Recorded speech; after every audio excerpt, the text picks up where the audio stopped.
আসসালামু আলাইকুম। যৌগ রসায়নের আজকের ক্লাসে আমরা যৌগ অ্যাসিডের বিভিন্ন জাতক নিয়ে আলোচনা করব। আমরা গত ক্লাসে দেখছিলাম যৌগ অ্যাসিডের জাতক 4টা। আমরা এখন এই 4টা জাতক কিভাবে তৈরি করা যায় সেই বিক্রিয়াগুলো দেখব। আমাদের প্রথম বিক্রিয়া অ্যাসিড অ্যামাইড প্রস্তুতি। আমরা যদি একটা যৌগ অ্যাসিডের সাথে অ্যামোনিয়ার বিক্রিয়া দিই, আমরা জানি অ্যাসিড এবং ক্ষার, অ্যামোনিয়া একটা ক্ষার বিক্রিয়া করে এখানে অ্যামোনিয়াম লবণ তৈরি করবে, অ্যামোনিয়াম অ্যালকানয়েড। এই অ্যামোনিয়াম অ্যালকানয়েডকে যদি আমি তাপ দিই, তাপ দিলে এখান থেকে এক অণু পানি বের হয়ে যাবে। পানি বের হয়ে আমাদের যেটা থাকবে সেটাই হচ্ছে আমার অ্যাসিড অ্যামাইড। আমাদের পরবর্তী বিক্রিয়া এস্টার প্রস্তুতি। আমরা যদি একটা যৌগ অ্যাসিডের সাথে একটা অ্যালকোহলের বিক্রিয়া দিই, তাহলে এখান থেকে OH এবং এখানকার H, অর্থাৎ এটা মিলে পানি বের হয়ে যাবে, আর বাকি যা থাকবে সেটাই হচ্ছে আমাদের এস্টার। অ্যাসিড হ্যালাইড প্রস্তুতি। আমরা যদি একটা যৌগ অ্যাসিডের সাথে একটা হাইড্রোক্লোরিক অ্যাসিড বা যে কোনো হাইড্রোজেন যুক্ত অ্যাসিডের বিক্রিয়া দিই, হ্যালাইড যুক্ত অ্যাসিড, হাইড্রোজেন ক্লোরাইড বা হাইড্রোজেন ব্রোমাইড, তাহলে এখান থেকে এক অণু পানি বের হয়ে যাবে এবং বাকি যা থাকবে সেটাই হচ্ছে আমার অ্যাসিড হ্যালাইড। আমরা আরো দুইভাবে অ্যাসিড হ্যালাইড তৈরি করতে পারি। আমরা যদি যৌগ অ্যাসিডের সাথে ফসফরাস ট্রাইহ্যালাইডের বিক্রিয়া দিই, এখানে আমার যৌগ অ্যাসিডটা 3 অণু নেওয়া লাগবে। এখান থেকে আমার তৈরি হবে অ্যাসিড হ্যালাইড এবং ফসফরাস অ্যাসিড।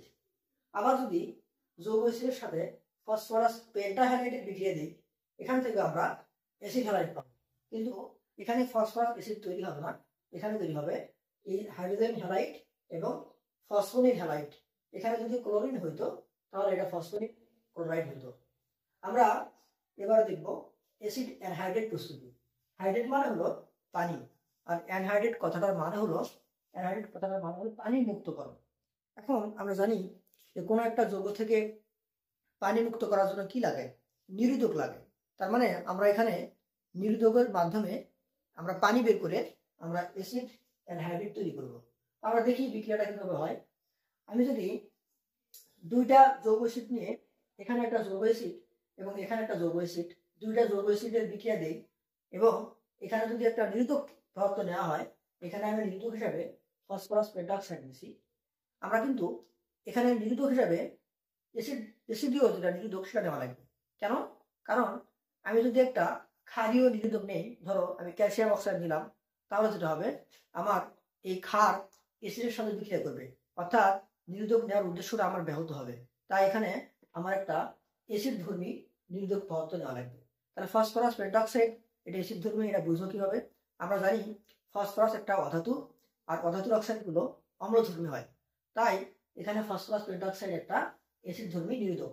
তো বিক্রিয়ার ফলে যেটা হবে, আমার এই যৌগ অ্যাসিড থেকে দুই অণু যৌগ অ্যাসিড থেকে এখন পানি বের হয়ে যাবে। পানি বের হয়ে গেলে আমার থাকবে RC+O, আর এখানে OC+O+R। তার মানে এটাই আমাদের একটা অ্যাসিড অ্যানহাইড্রেট এবং পানি বের হয়ে যাবে। তাহলে আমরা এখান থেকে কি বুঝতে পারলাম?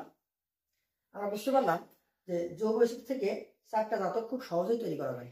আমি যদি একটা যৌগ অ্যাসিডের সাথে অ্যামোনিয়া যোগ করি, তাহলে আমার লবণ তৈরি হবে অ্যামোনিয়াম অ্যালকানয়েড। তাকে যদি আমি তাপ দিই, সেখান থেকে এক অণু পানি বের হয়ে আমার তৈরি হবে অ্যাসিড অ্যামাইড।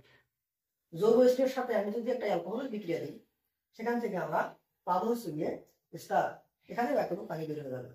যৌগ অ্যাসিডের সাথে আমি যদি হাইড্রোজেন হ্যালাইড, ফসফরাস ট্রাইক্লোরাইড বা ফসফরাস পেন্টাক্লোরাইড বা পেন্টাহ্যালাইড যেটারই বিক্রিয়া দিই না কেন, আমরা এখান থেকে 3 ভাবে আমার অ্যাসিড হ্যালাইড তৈরি করতে পারি। এবং লাস্টে হচ্ছে গিয়ে আমাদের অ্যাসিড অ্যানহাইড্রেট, অর্থাৎ যৌগ অ্যাসিডের সাথে আমি যদি একটা অ্যাসিড ধর্মী নিরোধক পদার্থ নিই, দুই অণু যৌগ অ্যাসিডের মাঝখান থেকে এক অণু পানি বের হয়ে আমার যেটা তৈরি হবে, এটাই হলো আমার অ্যাসিড অ্যানহাইড্রেট। এই জাতকগুলোর ধর্ম এবং যৌগ অ্যাসিড ধর্ম প্রায় সেম, এবং আমাদের যৌগ অ্যাসিড যেভাবে বিক্রিয়া করে এই জাতকগুলো ঠিক একইভাবে বিক্রিয়া করে। ধন্যবাদ সবাইকে।